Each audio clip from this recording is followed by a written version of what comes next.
Assalomu alaykum va rahmatullohi azizlar. Instagramda e'lon bergandik. Bugun Magic City'da olamiz deb. Aynan Magic City'da Evis atrofidamiz hozirda va suhbatdoshimni kutyapman kim kelarkin deb. Bir necha daqiqalardan so'ng 33 ta savolga 33 ta javob olamiz va buni topshiramiz. 3 2 1 ketdik.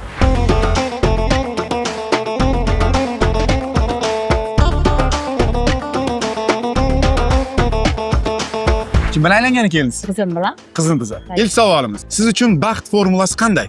Oilam, baxtim, Mashallah. Turmushda kim ko'proq jon bosishi kerak? Ayol yoki erkak kishi? ayol.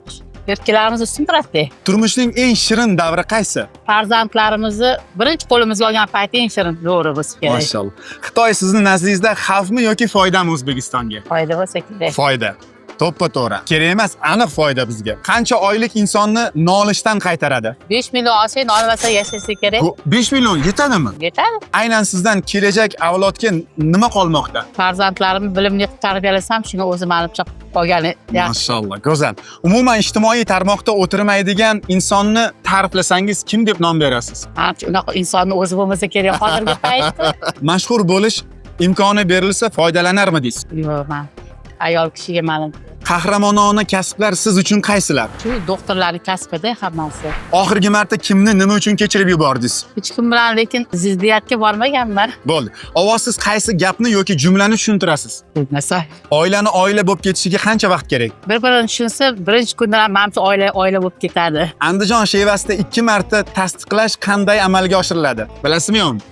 Ha deyiladi. Oiladagi tortishuvlar qachon tugaydi? Oila tinch bo'lsa tugaydi. Siz ishongan fast food brendi. Evos, Qur'onda eng suygan oyatingiz yoki surangiz? Fotiha surasi. O'rmonga o't ketsa ilk kim qochadi? O'rmonni ichidagi odam qochadi. Yo'q, o'rmonga o't qo'ygan odam qochadi birinchi bo'lib. Kim o'lsa xafa bo'lmaysiz. Bormi shunaqa odam? O'lsa xafa bo'lmaydigan. Unaqa odamim yo'q. Hammasiga achinamiz. Oltin qazilmalar bo'yicha O'zbekiston dunyoda nechinchi o'rinda turadi? Ikkinchi o'rinda. 4-o'rinda turadi. Inson qachon to'yadi? So'nggi manzilga ketgandan keyin menimcha yana qilsa kerak. Ko'nglingizni tog'dek ko'targan odam bilan qanday xayrlashasiz? Rahmat, tashakkur etib xayrlashaman. Sizga ham rahmat kattakon. Mana bu Evisdan sizga 300 minglik vaucherimiz. Maza qilib ovqatlanishingiz mumkin. Rahmat, 30 savol ekstrada ishtirokingiz uchun kattakon rahmat. Rahmat, sog' Salomat bo'lasizlar. Rahmat.